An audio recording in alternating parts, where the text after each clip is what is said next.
From courtside the virtual hardwood, it's the NLSC Podcast, a weekly show for basketball gamers and hardcore hoop heads. This is episode 549. I am Andrew in our forum, Andrew NLSC on X. Joining me as always, my co-host Derek, DP3 in the forum, and DP3G and DP384 on X. Derek, the preseason is underway, but basketball is always on our minds, real or virtual, one way or the other. To that point, please tip us off.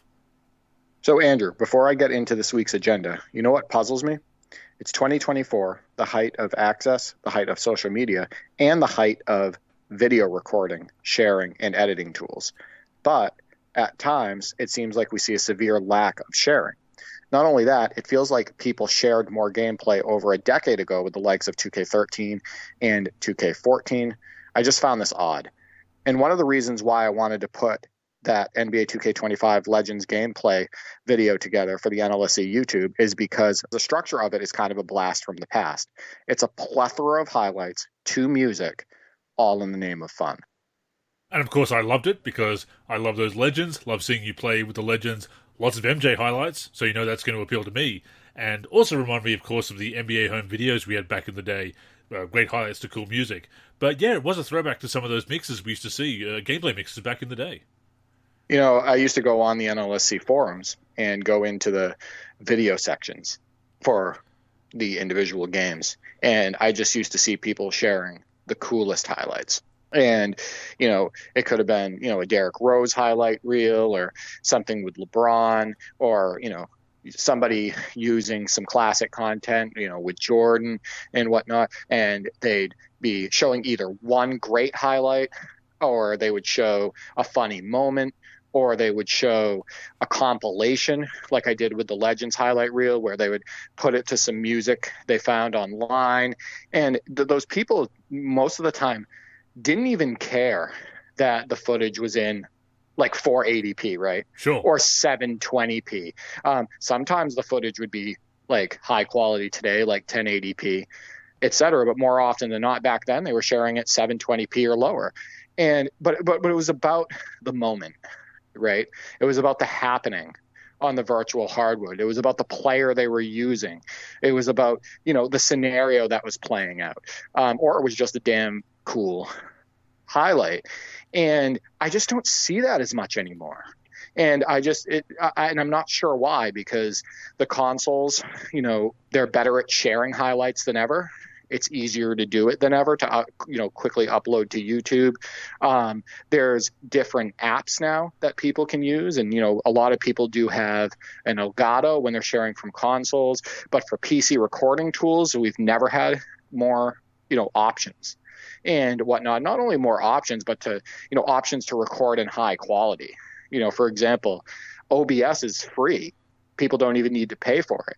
Sure, it's tougher to configure than some of the other PC recording apps, but once you have it configured, you can record in high quality 1080p and, you know, 60 FPS and share that footage. So, like, why do you think people share less now? Like, why do you think we see less sharing of videos on the NLSC forum? You know, we don't see it as often on Twitter. We don't see these cool highlight reels. Like, what happened? It is a mystery, and obviously people have long talked about the 99-1 theory of the internet. 90% just consume, 9% respond, 1% create. That's always going to be a thing. But to your point, it doesn't even seem like that 1% is as active as it used to be. Maybe it is just people are sitting back and consuming the big YouTubers, don't really feel like getting into it themselves, feeling like it's too much effort, which is ironic because, once again, to your point, it has never been easier or affordable with the tools and the software, and even Elgato. Yes, it may be a couple $100, which is, you know, easy to say, oh, it's just a couple $100, but if you are interested in video content, it's a damn good investment, and you can certainly get ones at a pretty good price, especially if you get the HD60, which still holds up great. It's an older one, obviously. You may find it on Amazon or eBay at a much cheaper price, so it's certainly affordable. You do wonder, is it the lack of enthusiasm for the games? Is it that people feel if they don't get enough response, enough likes, enough shares, enough comments to their content, and they just not going to see it as worth it? I do remember there was more conversation back in the day when people posted screenshots and videos, people commenting on them and reacting to them and also using that as a springboard to discuss the games. I think it comes down to that enthusiasm for talking about the games, for sharing your experiences, for sharing your media, and the genuine interest in seeing what other people are doing with the games. That needs to be there, because if people don't really care about other people's experiences, they're not going to react and they're not going to participate. Yeah, I also want to point out that, even without an Elgato, as far as like console recording and sharing, it's never been easier to do that. Yep. And you can actually share now in, high quality. You're not reduced to like 720p at 30 FPS. You can do 1080p at 60. It's never been easier to quickly upload a clip. And you can even upload the clip and say, share directly to Twitter, share directly to this platform, Absolutely, right? yeah. And then it just goes to it and whatnot. I think that you have a point with the big streamers and the big content creators, the ones that are promoted by companies and whatnot, and the ones that are most popular. I think it is possible that those people have kind of taken over that space in the way that people more consume than create. And then, they get on the sticks and they're like, why do I want to upload a video that's not going to be as good or on par or as interesting and not get the same amount of views as these content creators, right? But in my opinion, everybody's a content creator. Everybody has the ability to be one. Everybody has the ability to show a highlight and, get people talking about it and all of that. And the other piece, Andrew, that I think that could be impacting this is that the online space is so heavily promoted, right? The online scene. And how often are you going to want to record a game online? How often are you going to want to take your attention off of what you're doing on the court, trying to win an online game and whatnot, and record and share that footage? There's still millions of people that play the offline content, so it's not an overall excuse for that. But I think that with the online scene being so popular now, and a lot of the content creators, the big streamers, posting that footage and all of that stuff and posting the build videos and everything, I think that's kind of taken away from the NBA portion of these games as it relates to content creation. So anyway, the reason I wanted to bring this up too is, NLSC community, we do see some pretty cool sharing on the NLSC Discord. And obviously the NLSC top 10 plays of the week wouldn't be coming up on year 5, without missing a week if it wasn't for, the likes of Teddy Bear the Gamer and Bucky T and the Live King and, all of these regular contributors that contribute highlights every single week. So I thank you for that. But yeah, for NLC listeners, try to share a little bit more. We'd love to see your footage. We'd love to see your screenshots. Obviously, only share if you enjoy recording that footage and you feel compelled to share. But we'd like to see more. Absolutely. And you mentioned online content. I remember back in the day saving some clips from 2K Pro-Am games with the guys, with NLC Thrillho, of course. And some of the clips I wouldn't want to share because even though the clips were, well, I suppose also they were 720p and 30 FPS, we would have to clean them up anyway these days. But things that you couldn't clean up or certainly would have to heavily censor, with the custom branding with 2K Pro-Am, with Team Pro-Am, there were some people who were really pushing the censors, the content filter, and doing some really creepy and even bigoted stuff, getting around the filter, and you just don't want to feature that in your own highlight reels. And some of it, they actually got past the nudity filter somehow. Good job there, 2K, on the content filter. But they'd have some creepy stuff there, or bigoted stuff, or flat out nudity, or gross imagery, or whatever. And yeah, you just can't use those clips in your content. But that's the minority again. True. Like that's a small, very, very, very small percentage. Too many, though, I will of say. the population. Yeah. Well, one's too many. Yeah. With absolutely. that stuff.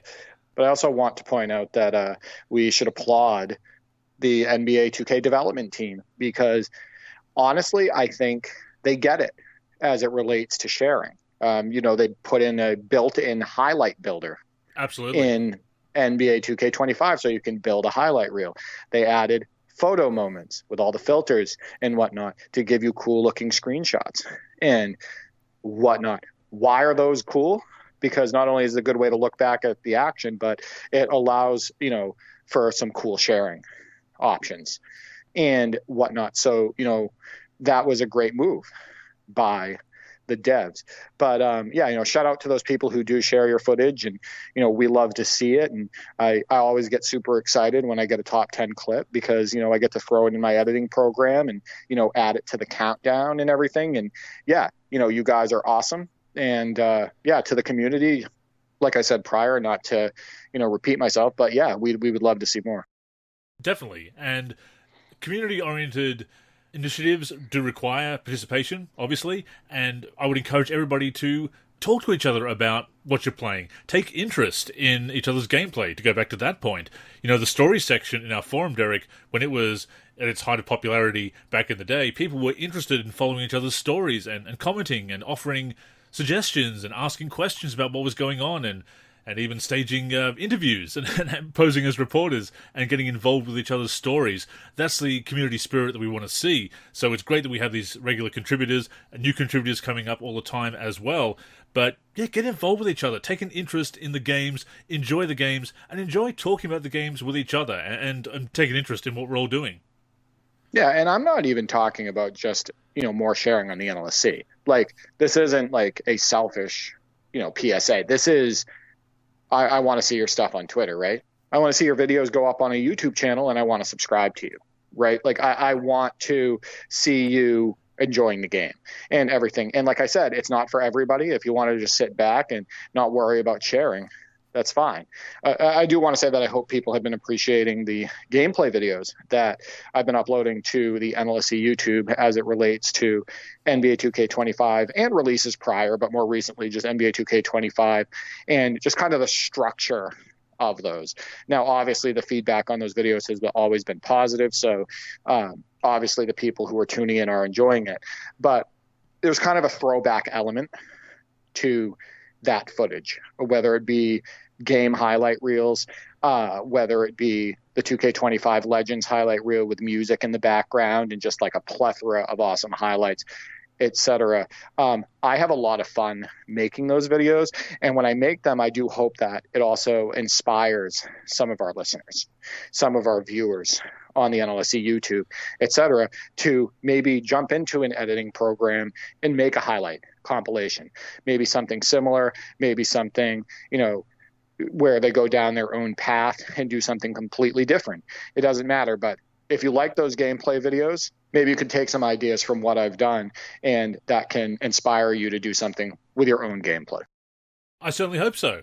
And we have had some fantastic comments on those videos. That's been very heartwarming to see across all their social media and the YouTube comments, of course. A lot of people complimenting your gameplay, Derek, complimenting your use of broadcast camera. We always love to see that, being big fans of broadcast cam. I know I play on the my career angles, the baseline angles when I'm playing player locked. That is my preference for those modes. If I'm not playing player locked, I'm on the broadcast camera or the classic isometric camera if one's available. That's very difficult to go past.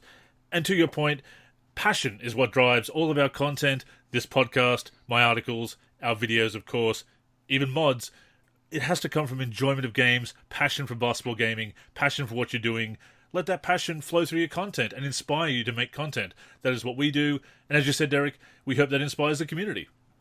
Yeah, I haven't put one gameplay video together for the NLSC YouTube or for sharing on Discord or Twitter or the NLSC forums itself. I haven't done one of those videos because I felt like I had to. I did all of those videos because I wanted to. And just so people understand the way this works is we both have equal access to the NLSC YouTube, and we just upload videos whenever we want. And we don't, put each other behind quotas or anything like that. If there's a week or two and we decide that we didn't want to put a video together, that's fine, right? Because there's plenty of content on there for people to enjoy. So we're doing what we want, and how cool is that, right? Like I never feel pressured to put together a video for the channel. So everything that you see go up is because I'm excited to put this together and share it with you.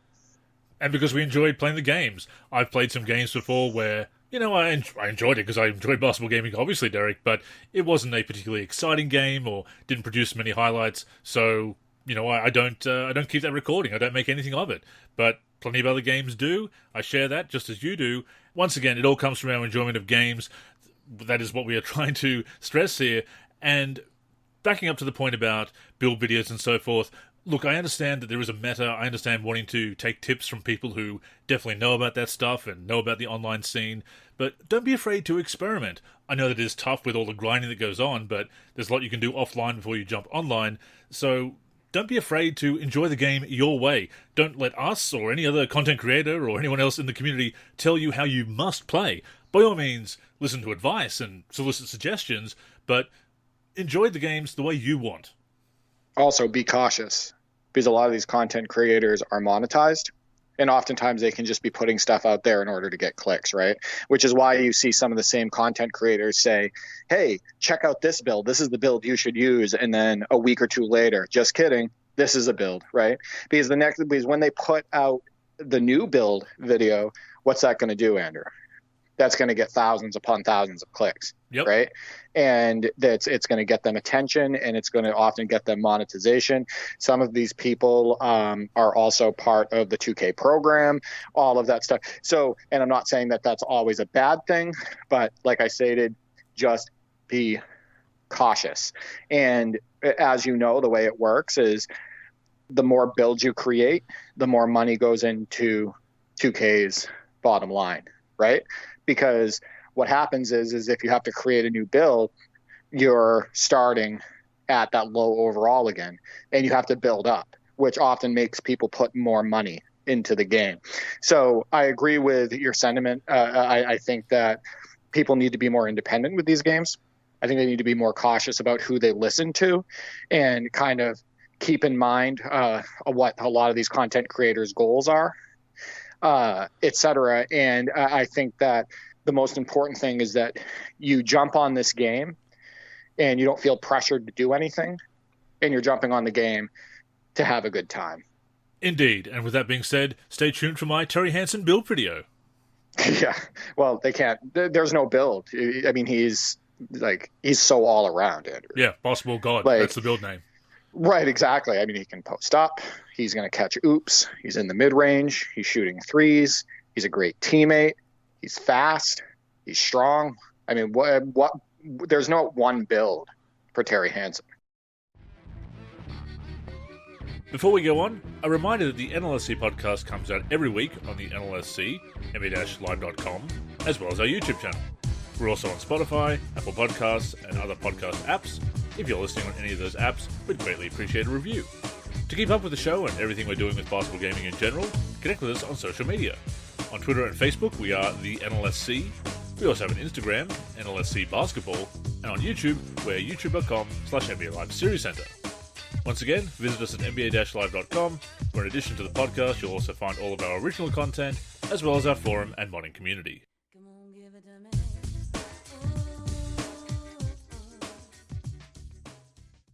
So, Andrew, recently Dikembe Mutombo passed away, and obviously there was quite the reaction to that because he was an incredibly popular player. He was an ambassador. He is in the Basketball Hall of Fame. Just some of his accolades here. He's 8-time All-Star, 3-time block champ. So that means he led the league in blocks 3 different times, which is no small feat. He was a 4-time Defensive Player of the Year, 2-time rebounding champ, 3-time All-NBA, and 8-time All-Defensive.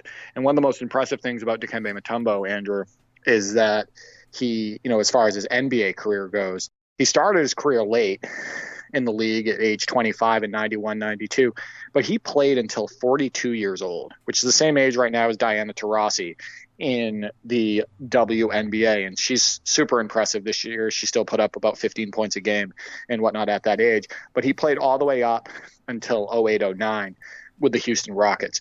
So obviously everybody remembers the finger wag, which was a staple after he would get a block. And then that was brought into commercials later after he retired, and that kind of brought the lore back with that, and a lot of people appreciated that and thought those commercials were pretty funny. But Dikembe Mutombo, obviously a part of our childhood as well, Andrew, using him in video games, watching him in real life and whatnot. And obviously we remember the the time Michael Jordan actually dunked on Dikembe Mutombo after he stated, before the game he would get him, and then he waved his finger at Mutombo. Yeah. He's part of a lot of, basketball memories for us. And from all accounts, from what I can tell, he was also an excellent human being. So that's a big loss for the basketball world.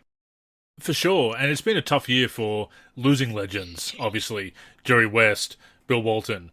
And I don't want to downplay their passing because we did pay tribute to them in previous shows when that news broke, but they were a little bit older, of course. Walton still, he's in his early 70s, still a little bit too young, especially with my folks in their 70s now. Certainly changes your perspective on these things. Dikembe Mutombo was 58, passed away from brain cancer, and as we've said before, F cancer, it's horrible. Also, Bill Walton passing away after battle with cancer as well.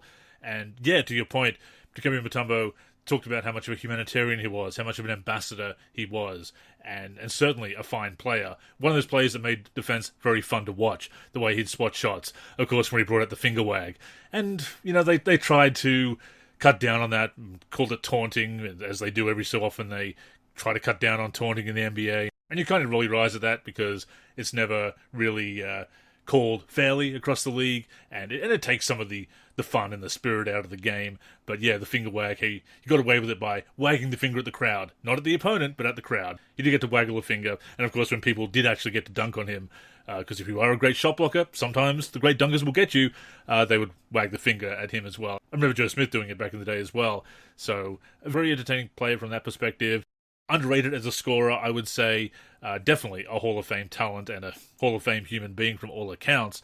And also another iconic commercial was his "Man Does Not Fly in the House of Mutombo" commercial from the 90s when he was with the Denver Nuggets. Yeah, how about those 90s commercials too? Yeah. You remember the ones for Grandmama? Of course. Larry Johnson, those were absolutely amazing. But for Dikembe Mutombo, he is also the only 7-foot NBA center that I have ever walked by. I mentioned it a couple hundred episodes ago on the NLSC podcast where I was in New York. My girlfriend and I were visiting Times Square, and we were walking down the sidewalk, and on that day we didn't realize that the United Nations were meeting there, and you wouldn't have believed the security there in Times Square for this, and like all the unmarked vehicles. It was pretty insane. But we were walking down the sidewalk, and here comes this unbelievably tall person, this unbelievably tall man. And I walked right by Dikembe Mutombo, and I swear to God, Andrew, it felt like I'm a 6'2", I'm a tall guy. I swear I felt like my shoulder was at his hip. And it was Dikembe Mutombo, and I wanted to stop and say something to him, but it looked like he didn't even see me. It looked like he was looking right over me. Yeah. And he walked into the bank, which is, I think, near Trump Tower and whatnot. I can't remember the name of it. But, I basically brushed shoulder to hip with Dikembe Mutombo. And what an intimidating guy. Like, what an intimidating height. I felt very small in that moment. It's funny, isn't it? I'm 6'3", and I had a similar experience at the 2007 draft. They put us up in the same hotel. This was at the NBA Live community event. They took us to the draft that year in New York, put us up in the same hotel as all the prospects who were going to get drafted. Found myself in the lift, in the elevator, with Greg Oden. Just doors open, and there's Greg Oden. And I've never felt shorter than standing next to Greg Oden at 7 foot. Yeah, and you're taller than I am, so that's some wild stuff right there. But yes, very sad news about Dikembe Mutombo. Condolences to his family and friends. Definitely a huge loss there. Too young at 58, but some fantastic memories. Absolutely. And like I stated earlier, these players become part of your life. They become part of your childhood, right? So Dikembe Mutombo was a regular in conversations with my brothers and I, with my father and I when we were growing up, et cetera. So, it's a big loss for us as well. And as we've said before, appreciate these legends and give them their flowers while they're still here. Absolutely.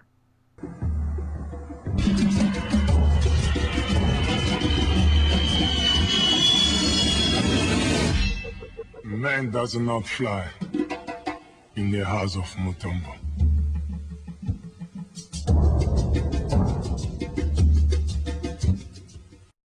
So, Andrew, I asked 2 community questions this week.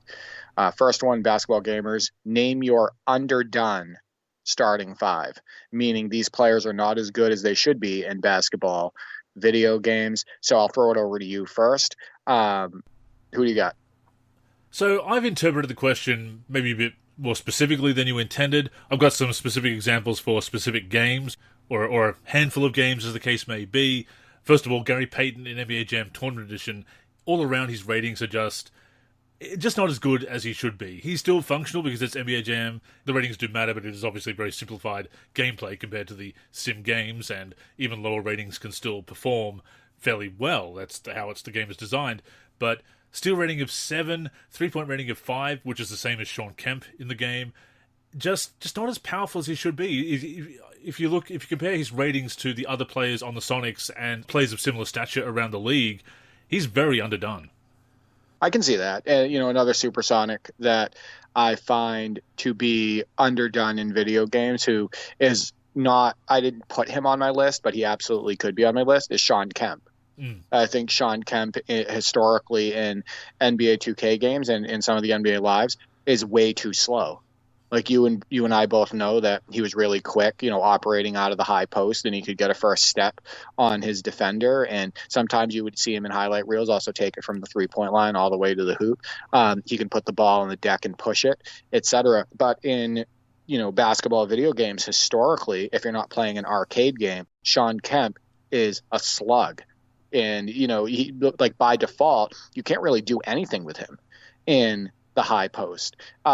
You can't get that first step. You can't do a quick spin move and then go in and throw it down and coast whatnot. To coast. So, yeah, you can't go coast to coast with him because he's a slug. So I think historically in video games that are not arcade games, I think Sean Kemp is another supersonic that is unbelievably underdone.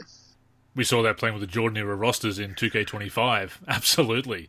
Oh, that wasn't fun at all, Andrew. That was terrible. Yeah. Trying to do anything with Sean Kemp, it didn't feel like I was using Sean Kemp at all. You want to know what I felt like I had to do every single time with Sean Kemp? Drop step. I felt like I had to use him like an aging Shaq and basically just park his behind under the rim and do a drop step to score every time. So, like, that didn't feel realistic at all using Sean Kemp there.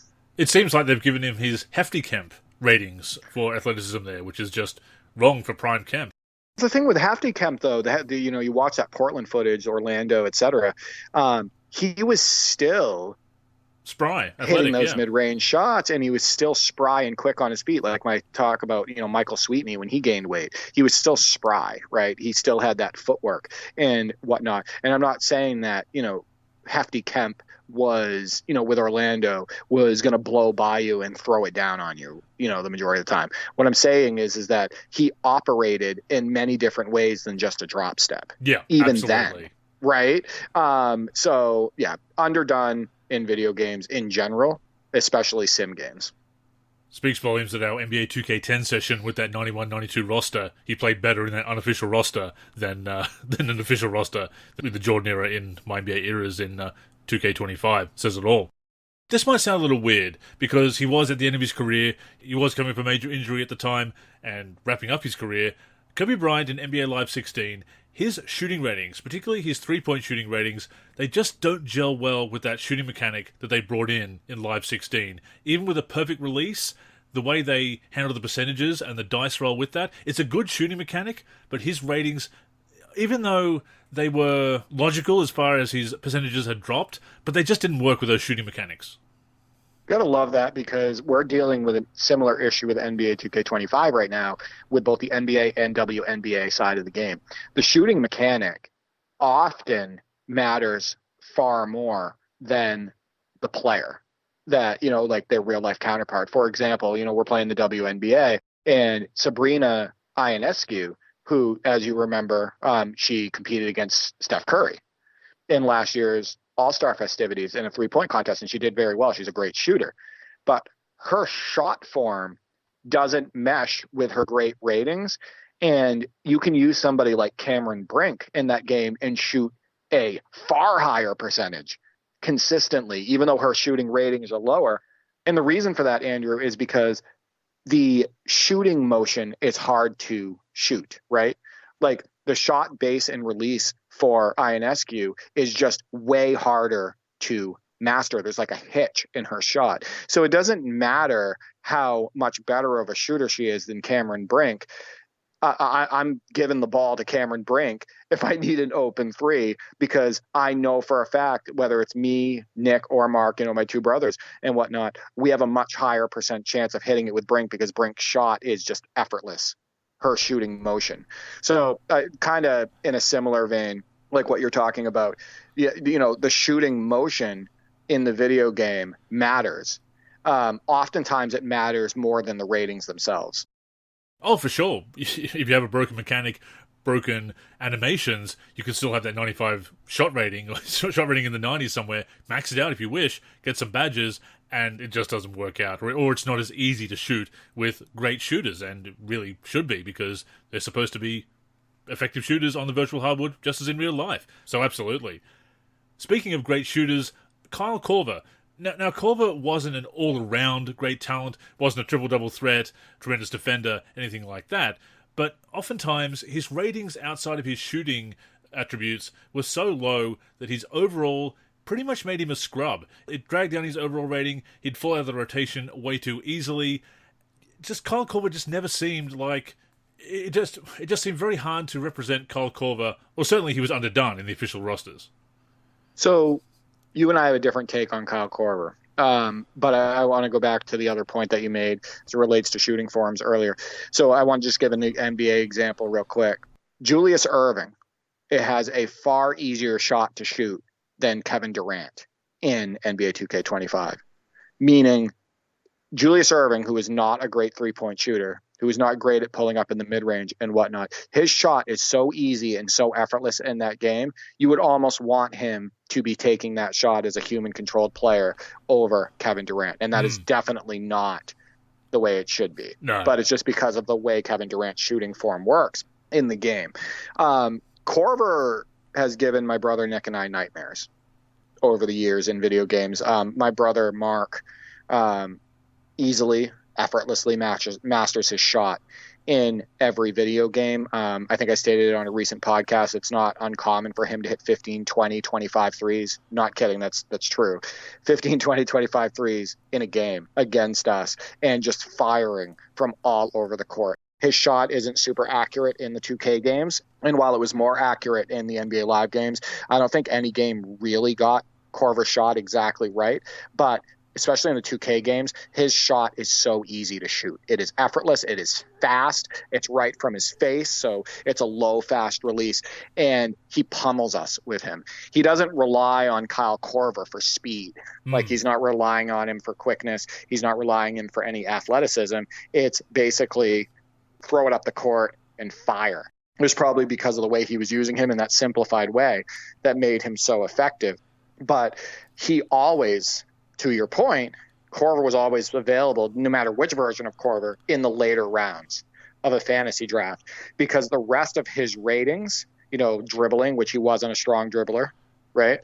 His athleticism, he wasn't a great athlete. I mean, obviously an NBA player, a great athlete, but he wasn't jumping out of the gym or, destroying people up the floor. His other ratings brought his overall down to where my brother could stack his team with other great players and then just be like, oh, here's a guy that can get me 15 threes a game. Yeah.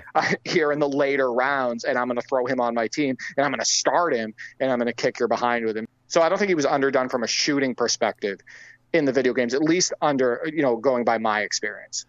No, that makes sense in that regard. It does come down to how much importance you put on overall rating. But as you noted, it does make him available in later rounds. It does make him fall out of the rotation if he does have that lower overall rating. It shows the importance of that intangibles attribute in NBA 2K, where you could just dump a bunch of attribute points into intangibles and bring the overall up. And it kind of gave him a little bit of a boost, I suppose, and I think boosted their AI on the floor when they were being used by the CPU, but basically raised the overall rating, because there were quite a few games where Korver was in the 60s overall, and made him look like a complete scrub. And while he was certainly more of a one-dimensional player than others, as far as a perception standpoint, was better than a 60-something overall. but great for fantasy draft players. Of course. Excellent for fantasy draft players to be able to get him late and whatnot. Tony Parker and Steve Nash, obviously much better players than Kyle Korver, more important players. They were in that same group of players that were very difficult to rate and give a proper overall rating without really boosting their individual attributes beyond what they should be. Not the strongest defenders. Tony Parker was obviously very quick. Steve Nash, athletic, but not one of the fastest players in the league, or certainly not on Tony Parker's level. And not having those defensive ratings, not having the dunking ratings, obviously, dragged their overall down somewhat. So they were supposed to be some of the top-rated players and point guards in the league, but their overall was always a little bit too low. Yeah, I think that Steve Nash and Tony Parker, as far as using them in video games, was always great. Yes. Like, they were always made really quick. They were fun to dribble with. Both could shoot. Sometimes Tony Parker shot too well from three in the years that he wasn't shooting them that well. Yeah, kind of overdone in that relation. But I think that every now and then their overalls weren't high enough. And like you stated, and for similar reasons to Kyle Korver, it's based on the deficiencies in athleticism and stuff like that, or what people perceive as a super athletic player and whatnot. Because by no means can you call Steve Nash super slow if you actually watch the footage, right? I mean, he was a quick player, and 7 seconds or less offense, he was pushing the ball. And Tony Parker was unbelievably shifty and quick and whatnot. Yeah. And that's athleticism, people. Absolutely. Sorry, it's not just all dunking. It's not all just jumping real high and whatnot. So yeah, definitely agree with those two. And before I give my final two, one more honorable mention, kind of a weird one. Michael Jordan in NBA Live 2003, his dunk package, Derek. Remember trying to dunk with MJ in NBA Live 2003? How ridiculously difficult that was? Meanwhile, in the NBA 2K series, he was flying. Yeah. I don't know if people remember that. But if you're playing, using Wizards MJ in the NBA 2K series in the early 2000s, you could blink and think that you're using like the 95-96 Jordan, or sometimes maybe the 92-93 Jordan, to be honest with you, a 91-92 Jordan, where you're flying through the air and throwing it down. I do remember the struggles with MJ.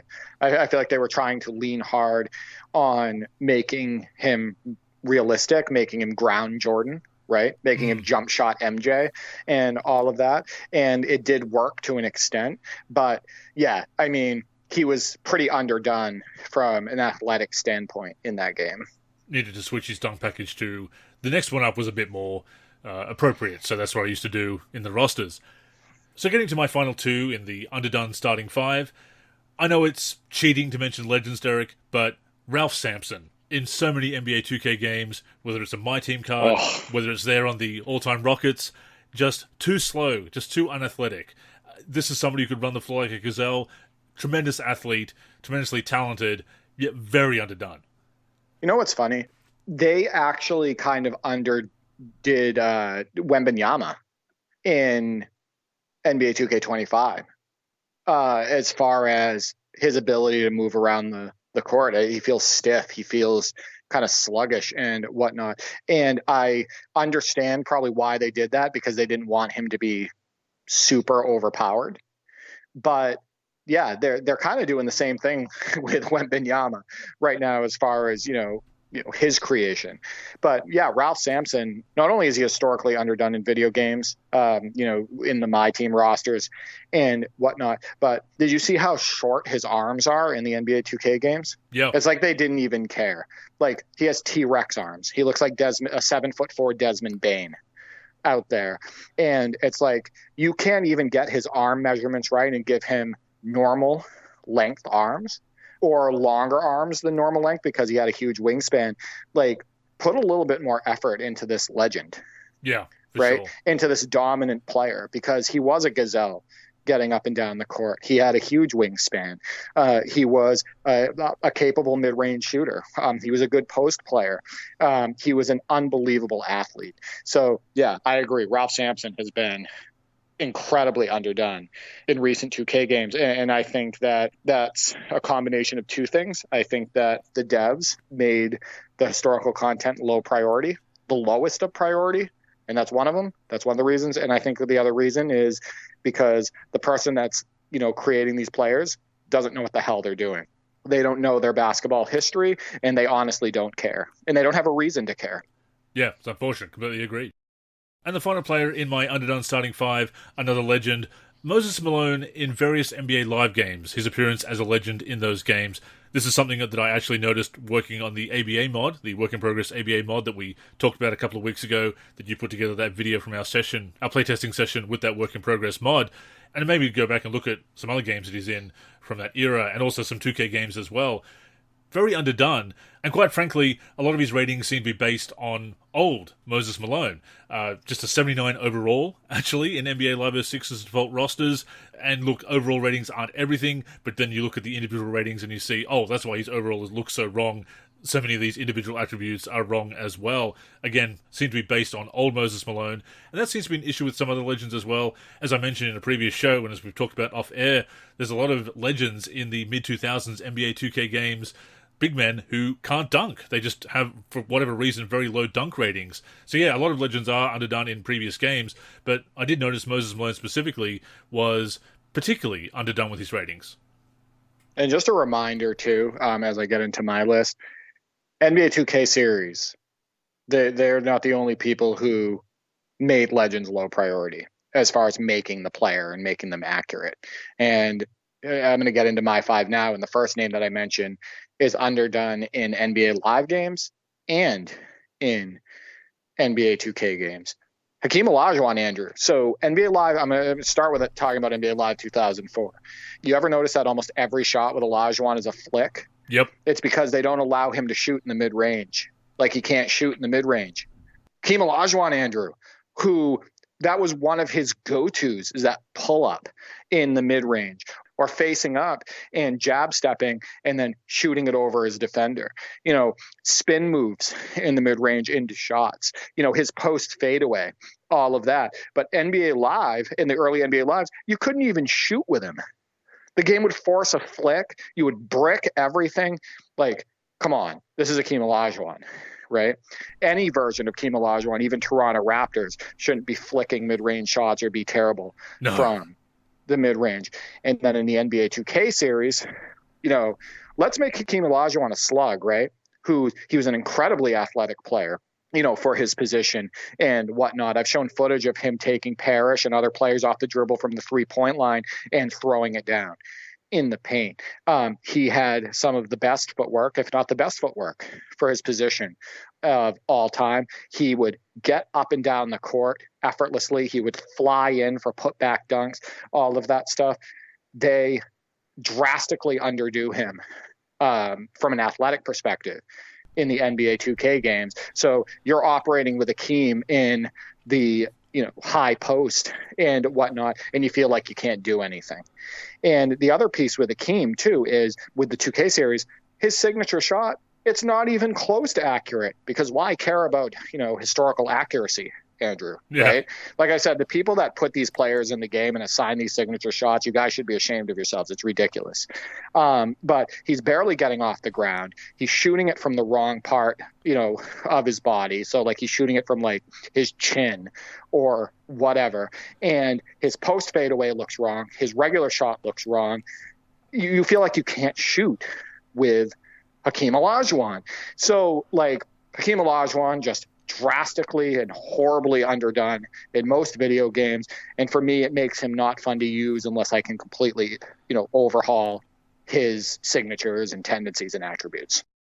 No doubt, and I've experienced that firsthand playing with the 90s All-Stars team that I have, that team of 90s legends in NBA Live 18 Ultimate Team. I try to take mid-range jumpers with Hakeem out of habit, out of knowledge that he should be making those shots, and what pops up? Low mid-range rating. It pops up in the shot feedback, and oh, that's right, because they really undercooked his mid-range ratings. So yeah, both companies are making these mistakes and kind of pigeonholing big men like, oh, he's a big man, so much like Shaq, he should only operate in the post. And obviously Hakeem Olajuwon was a tremendous post player, we all know that.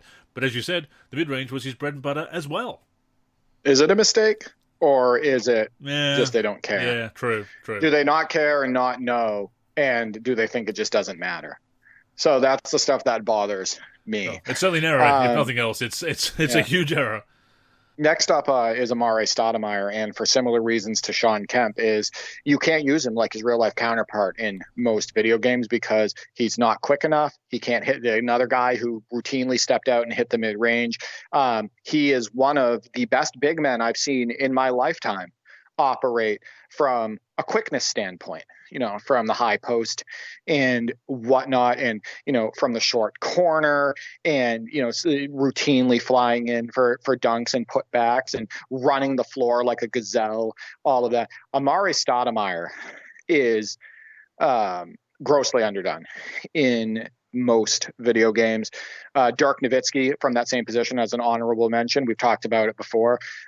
They make him move up the floor like a slug and whatnot. You feel like the only thing that you can do with Dirk is his little post fades or, run him off a floppy or something like that. And hopefully he gets to the spot fast enough. And then you have to shoot right away. Like you can't put the ball on the floor with Dirk most of the time in video games. I mentioned Sean Kemp earlier. A lot of big men at the power forward and center positions that are underdone in video games, especially historical players. And it's ridiculous. Larry Nance, Andrew. So Cavs, Larry Nance, dunk contest winning in the 80s, Larry Nance, 20 points a game, Larry Nance, all-star. How awesome of an athlete was Larry Nance? He could jump through the roof. He was part of those incredibly successful Cavs teams in the late 80s and early 90s. Another guy who operated very well in the face-up game, in the post game, in the mid-range, all of that. Drastically underdone, it felt like, on defense and offense. And, it's why I don't like getting players like Larry Nance when I do my team. Because in reality, if it was based on the real Larry Nance and what he could do on the basketball floor, I'd be looking to take him in a second and I'd slot him in as a starting small forward or power forward, depending on the situation. But I don't even want to use him in my team. I don't even want to use him with the classic teams or all-time teams, etc. He bums me out in video games. And it's unfortunate those players should be able to run the floor without getting winded, and they should be able to leap over the defense and explode up and over defenders in the paint and dunk all over people. Not every single time, because that would get too boring, that would be too easy. They certainly didn't dunk it on every trip down the floor, but with their ratings, with their animations, with the game's mechanics, with the physics, etc., you just can't be as explosive with them. And they were explosive players. The rating should absolutely reflect that. The mechanics should allow it. And I'm not even talking about just dunking. I'm talking about moving. Of course. I'm talking about running up and down the court. I'm talking about fast breaks. Lateral movement. I'm talking about, being able to get to the opposite block and block a shot, right? I'm talking about movement in general for these players. It doesn't come down to just dunking. It has to do with their movement on the court, the assigned signatures, their tendencies, all of that stuff. And of course, with a Kemp, with an Amari, the power moves they made, and just when you get stopped at the rim and a smaller defender just forces them into an adjusted layup, it's so unsatisfying. I think they've done a little bit better job with that with NBA 2K25. I think that size makes a bigger difference, but there's definitely been many past games. In fact, you and I were dealing with this quite a bit with like NBA 2K10. Right, where you would use a player who was explosive and who had more power, who should be able to finish inside, and they were just getting stopped consistently. And this also happens in the NBA Live game. So I think they've done a little bit better job with that with NBA 2K25. For shooting guard, this might surprise you. Michael Jordan, I think that I think it's going to be hard for any video game to make him as good as he was, right?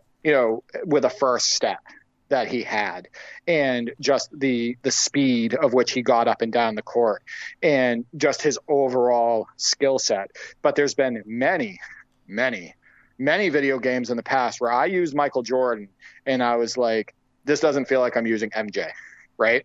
I can't be explosive. I can't get to my spot. I can't do what he does in the mid-range.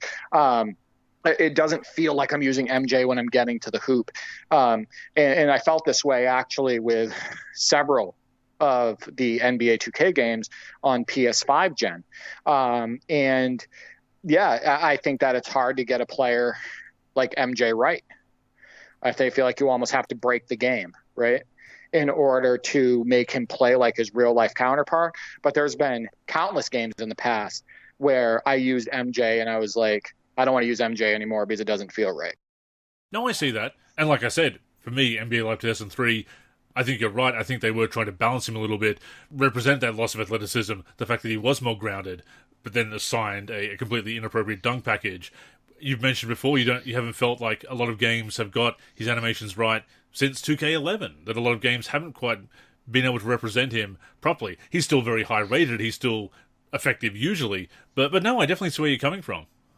Yeah, there was games recently where I jumped in with Michael Jordan on my team, and I'm using him, and I'm like, I feel like I'm less effective with this primed Michael Jordan than I would be if I was using name that current NBA player, right? Alonzo G? There's so many different current players that had a more explosive first step, a more explosive boost, where I felt like I could get where I wanted on the court. And here I am with MJ getting stuck into a bunch of these side by sides and suction situations and not being able to get a first step and not being able to operate out of the mid range. It's like, am I using the greatest player of all time here, or am I using a average shooting guard? Right? Like, it doesn't make any sense. Like they say. Right. Oh my God, don't even get into that. And DeMar DeRozan's not an average shooting guard either. DeMar DeRozan is excellent. True. So, anyway, my last name is Nick Van Exel. I feel like oftentimes with Nick Van Exel, one of his nicknames is Nick the Quick. Yeah. And he didn't feel very quick, Andrew. And I felt like it was hard to get going with Nick Van Exel. I think he was an incredibly flashy player for any era in NBA history. He was also excellent, as you remember, at going to the hoop with his little flip shots and his acrobatic layups and just the stuff that he could do. Tough player. I just never felt really like, without edits, Nick Van Exel felt like Nick Van Exel. Yeah, definitely an athletic player. Could even get up and throw down those lefty dunks.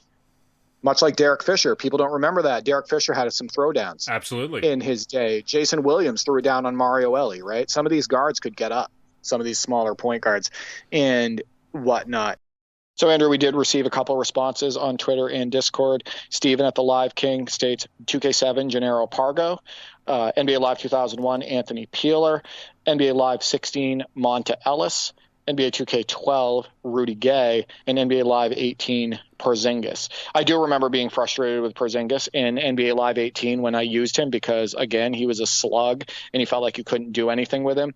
I will say that Anthony Peeler was excellent in our NBA Live 2003 session. Yes. If you remember correctly, he hit a ton of threes, so they obviously fixed him for NBA Live 2003. He felt the way he should, but NBA Live 2001, I'd have to revisit Anthony Peeler in that game. NBA Live 16, he says Monta Ellis. Now, Monta Ellis has one of the best highlight reels out there for any position, and he should be honored correctly in video games as a quick and explosive guard. If he wasn't made quick in NBA Live 16, that's a shame. He was also incredibly fun to watch in the mid-range in real life, and he had unbelievable handles. So, that's another one. And he mentions 2K12 Rudy Gay. My memory of Rudy Gay is that he was incredibly dominant in the early 2010s 2K. So I'm going to have to take a look at that because I just remember my brother Mark always drafting Rudy Gay and just destroying us with him. I have to take a look back as well. And I think Monta Ellis is a good example of, because that's only movie Live 16, because that's towards the end of his NBA career. Sometimes when trying to account for an aging player and bring their overall rating down, obviously, to represent their perception, their ranking in the league, they would be underdone. They would have speed and other athletic ratings too low because, they're getting old, but they were still pretty fleet-footed. They could still jump. They could still get up and down the floor.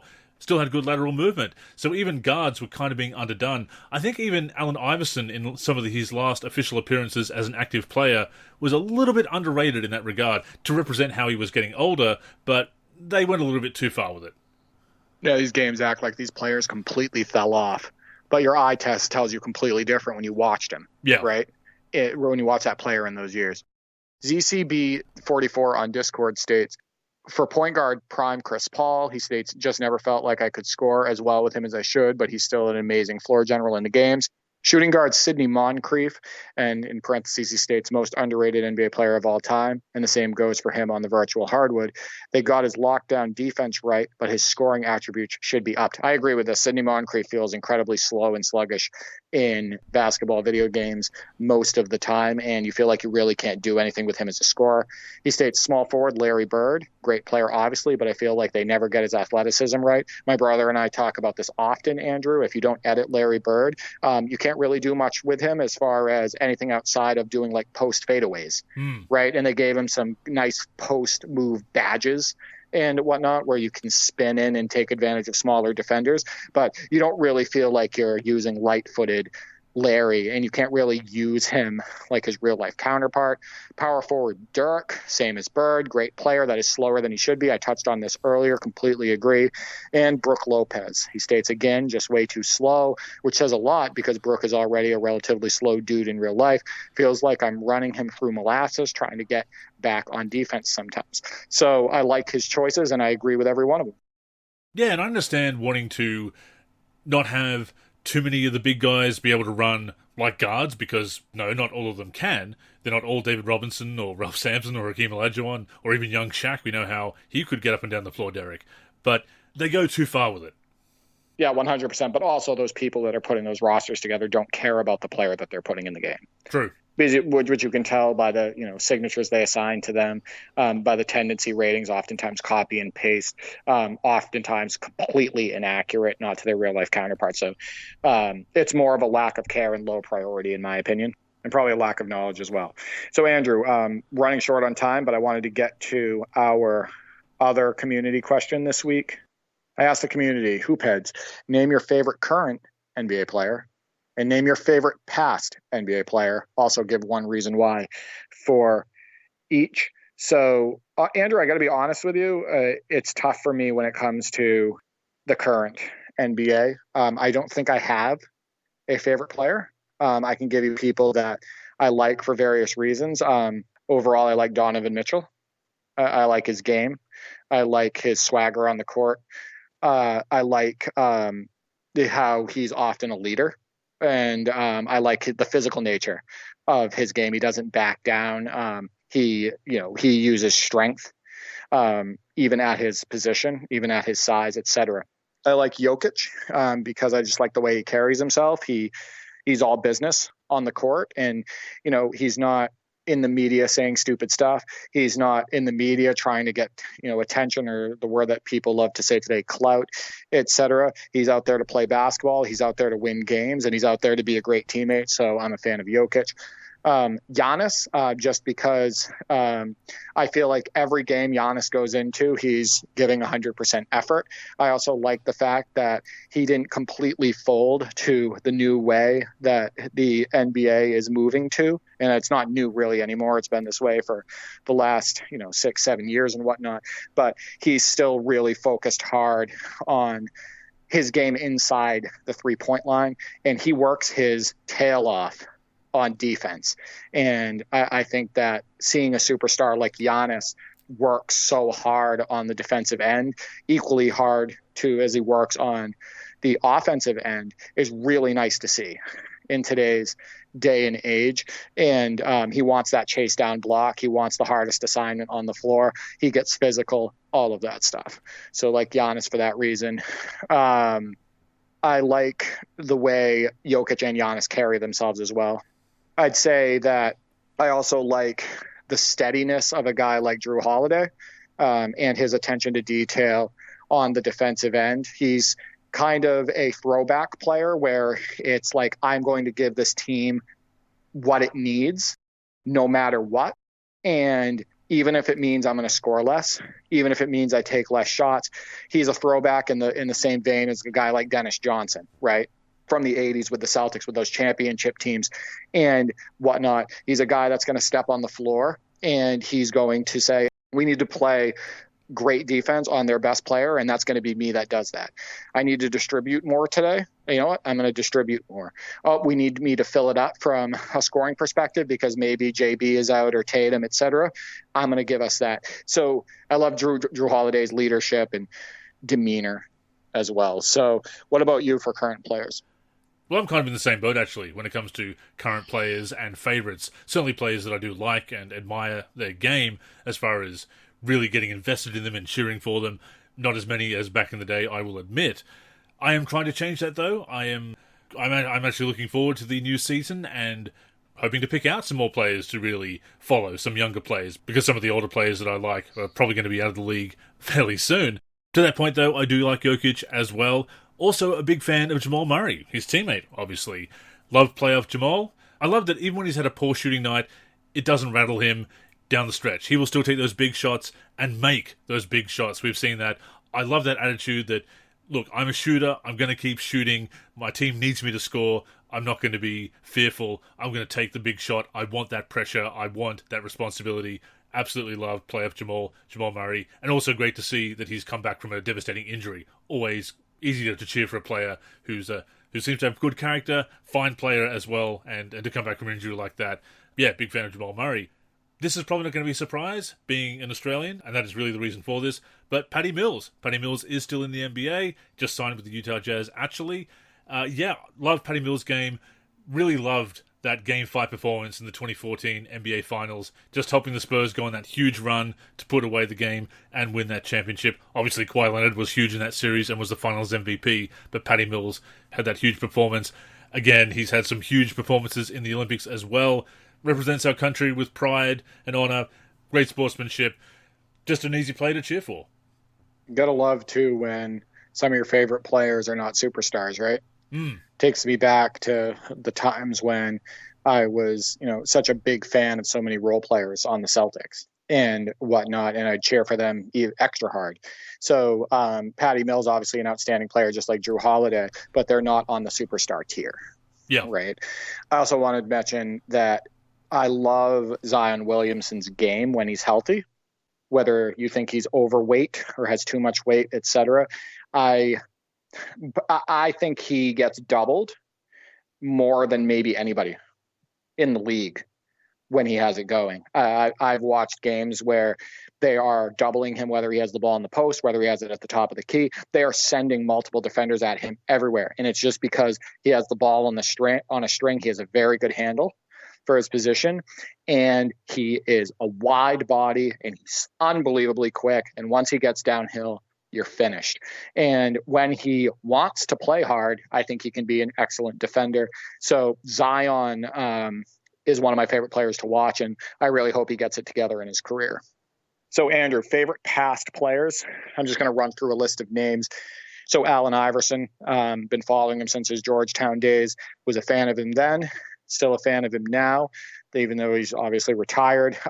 Huge fan of his game, just his fire, right? You know that when Allen Iverson took the court, he was going to be going 100 miles an hour, and he was going to try to put up 40, 50 points on you. And, he was going to try to cross you up, and he was going to get into the middle of the lane, and he never backed down. And you might get knocked down 15 times a game, but he's going to get up 15 times a game, Andrew, right?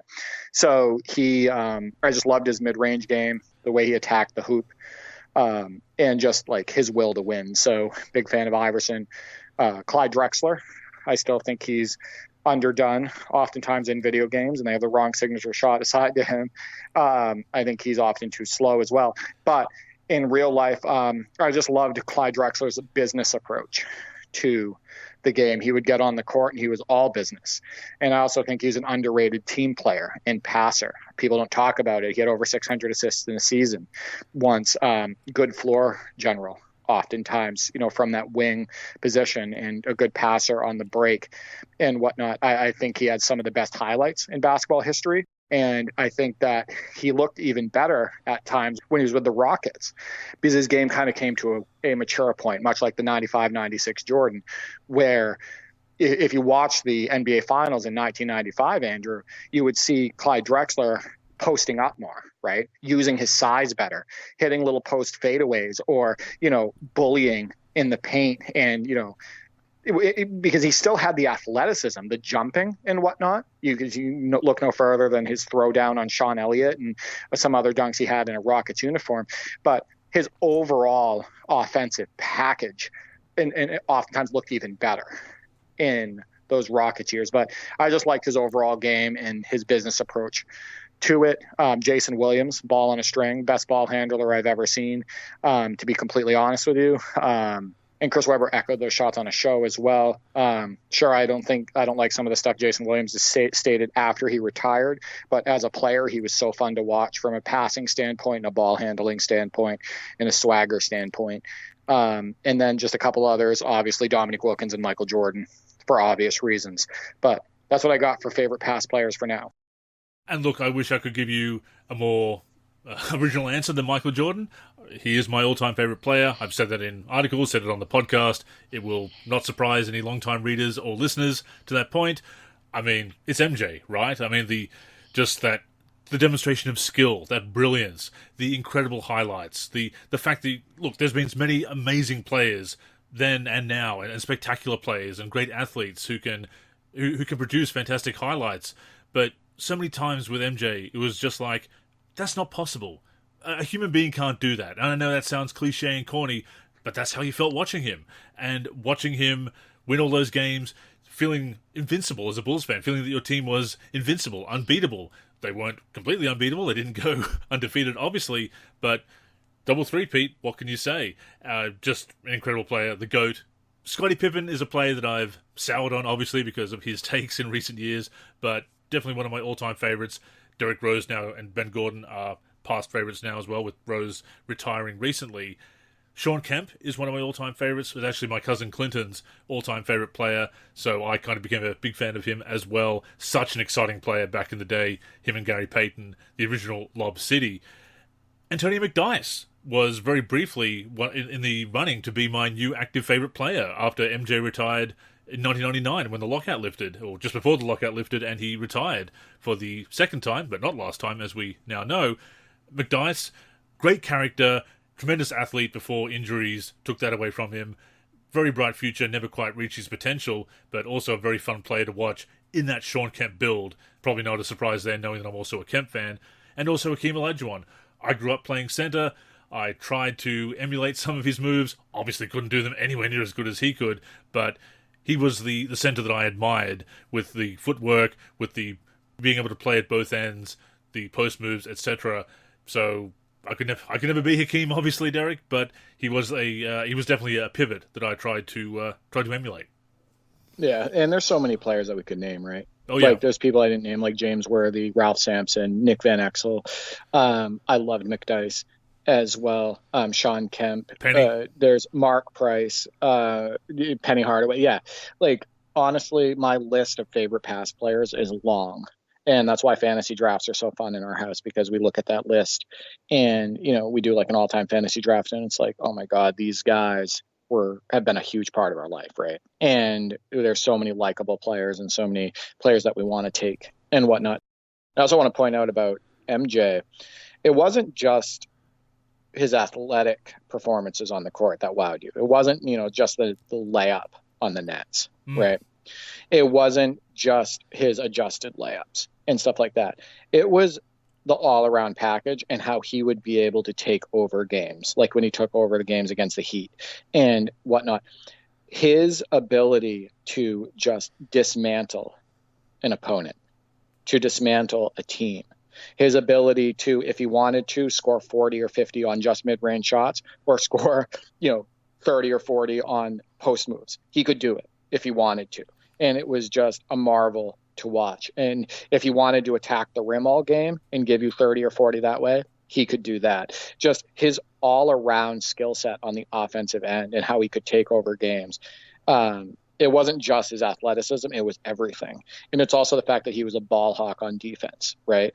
And he's one of the greatest shot blockers at the shooting guard position of all time, including seasons with 131 blocks and 125 and whatnot. So it was the fact it was just like with Jordan, it's the overall package. It's everything that he could do that made it special. So entertaining to watch, absolutely. And I'll throw one more mention out there. Luke Longley, of course, fellow Aussie as well. It was a blast having an Australian as a starter on those 3 Bulls championships. My countryman on my favourite team, starting and having a pretty decent role. You know, obviously not a star, nowhere near an all-star player. First Aussie in the NBA, trailblazer in that respect. Yeah, big fan of Big Luke. Yeah, such a likable player, too. So we had 2 responses, Andrew, on Twitter. Royce states, first favorite player was Michael Jordan. His moves, timing, style of play got me interested in basketball. For WNBA, it was Jamila Wideman, a point guard on the Los Angeles Sparks. I like how she played and was more of a traditional point guard, pass, move the ball around. And then he states, my current favorite player is hard because I have a lot, but for a starting 5 for both leagues, I would go Caitlin Clark, Luka Doncic, Tyrese Halliburton, Nikola Jokic, and Bam Adebayo. Off the bench would be Kawhi Leonard and Donovan Mitchell. For style of play, ease of movement, and fun. So I like how he's a big fan of Caitlin Clark, obviously. He combined the NBA and the WNBA there with his choices. And he shares our love, Andrew, for MJ. And it is fun to have these players to cheer for, to get invested in these games and to follow their careers and to follow their stats and to want to see them put up big numbers. It was always fun to watch MJ go for 30 points or 40 or 50 or more. And the same with any favourite player when they have a big night. It's exciting, and you get to cheer for them, you get to cheer for their team. I understand there are some people who don't necessarily have a favourite player or team, and that's absolutely fine. You know, it's just a love of the sport, and they can watch any game and appreciate it. But I always get that little bit more invested by having a favourite team, Chicago Bulls, obviously, and having these favourite players, both on the Bulls and around the league, players that I can just get invested in. And when the Bulls haven't been on top of the league, Derek, and it's obviously been a long time since they have been, or even in contention, I've been able to follow other teams, appreciate other players having success, enjoy a certain player finally getting a ring, love seeing Gary Payton get a ring with the Miami Heat in 2006, Alonzo Mourning as well. So yeah, I love getting invested like that. You're never going to like every player the same. Sure. You're never going to like every team the same. So I think whether you claim you have one standout favorite player or not, or standout favorite team, you're going to lean one way more of the time if you're a fan. That's the way I look at it. You know, if you like the demeanor of an Anthony Edwards more than Tyrese Halliburton, and they're going head to head, and you know, you're probably going to lean more on the Timberwolves to win that game, and it makes you kind of, you know, hope and, you know, for them to win and root harder for them. So I think that whether a player stands out as a favorite or not, there's going to be, you know, some semblance of you rooting for one side, no matter what. So, Andrew, we did receive responses as well on Discord. Juicy Shack Meat states his current favorite NBA player is Donovan Mitchell. He states, I love his all-around scoring abilities and and he's also a fellow Spider-Man fan. Past Derrick Rose. So he must have been hurt by the retirement. He states, I love watching his acrobatic moves pre-injury, but most of all, how he managed to lengthen his career against all odds. And I feel that way about Grant Hill, right? Oh, yeah. Like Grant Hill was able to lengthen his career and have those solid years with the Phoenix Suns where he was on a winning team and a heavy contributor and whatnot. And he actually stated in an interview that he cherishes those Suns years because he was able to lengthen his career and still get enjoyment out of basketball. If not for those fourth quarter heroics that got the Lakers past the Suns in 2010, if it was Suns versus Celtics in those finals, do you think that Grant Hill might have got a ring there? I mean, I guess it's possible, but we'll never know. Yeah. I would have liked to see Grant Hill grab a ring. I think he's a Hall of Fame talent. And I know that he improved aspects of his game once he lost some of his athleticism. If you remember correctly, in the Suns years, he ended up being somebody that you couldn't leave open for three in the corner, right? He ended up kind of being a knockdown corner three-point shooter. And that's another thing I like about aging players or players that have fought through injuries and whatnot and make a comeback, is you'll see tweaks and refinements to their game, you know, additions to their game that allow them to still be, you know, a solid contributor and on the positive side of contributions for a team. Definitely. Stud Bucket states his current favorite NBA player is Giannis. As a Bucks fan, he's our best player, and his attitude and effort is just so much fun. Historical, Alonzo Mourning. He states, I was a sports free agent as a kid and didn't have a favorite NBA team. He became a Bucks fan in 2009. He states, I loved many of the 90s players and teams, but Zoe always resonated with me. I loved his defense and his intensity and how he'd always give Shaq, Ewing, and other big centers a difficult time when they played. Alonzo Mourning famously got dunked on a lot, but as we mentioned earlier in the podcast, that's going to happen when you contest everything.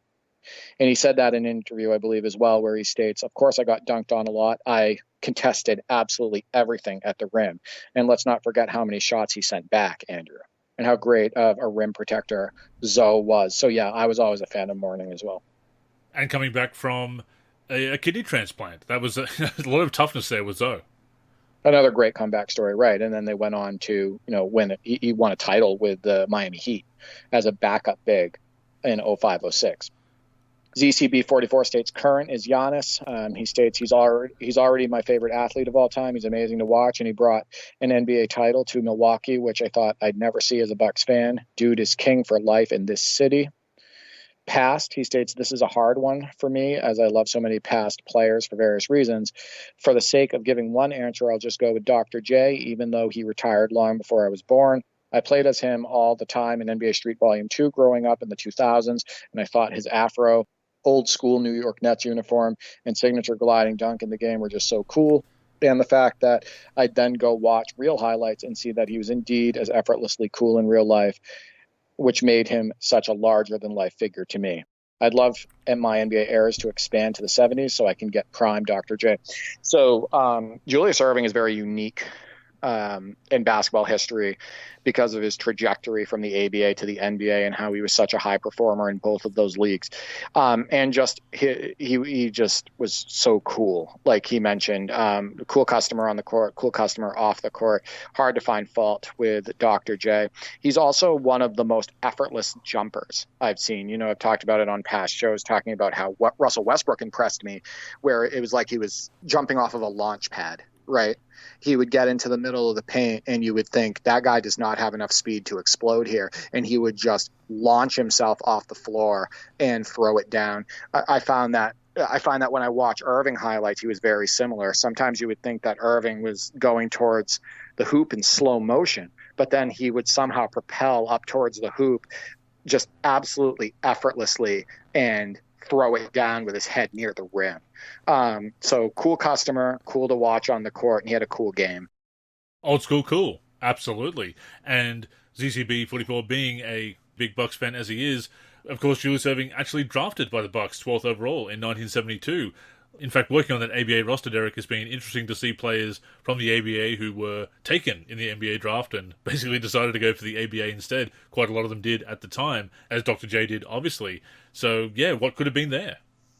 I mean, as a Bucks fan, that's a missed opportunity. Dr. J obviously. And Kareem together? Yeah, can you imagine? That would have been something else. What a fun video game team. Yeah. That would have been. Hey, let's put it together sometime, some what-if teams. Yeah, that's something that you've thought about a lot in the past. Putting together a roster of what-if teams. I think the challenge with that is choosing the game. Yeah. Like, which game would you want to do that project on? So, yeah, maybe we can think of something. But thank you for all the responses. That was quite a few for those community questions. And, yeah, I look forward to that participation every week. It's like we said at the top of the show, Derek, all these community initiatives, so much better when we all share that love of basketball and basketball gaming and get involved and talk to one another. So thank you very much, as always, to everybody who participated. Great to have these conversations. With that being said, that has brought us to the end of this week's show. As always, thank you for tuning in, and please join us again next week and every week on the NLSC, nb-live.com, our YouTube channel, or wherever you listen to podcasts. In the meantime, make sure you're following us on social media. That's where you can get in touch with us, and of course, stay up to date with all of our content. So Derek, go ahead and plug the handles. You can reach me on X, formerly known as Twitter, at D43G and at D4384. I'm also on YouTube, D43, and on the NLSC, D43. As for me, I'm Andrew in the forum and Andrew NLSC on X. The NLSC is on X and Facebook at the NLSC. We're also NLSC Basketball on Instagram and Threads. On YouTube, we're at NBA Live Series Center. And of course, give a look to the NLSC itself, nb-live.com, for everything we do for basketball video games. So, thank you once again for tuning in, and until next time, I'm Andrew. And I'm Derek. Go get buckets, everyone.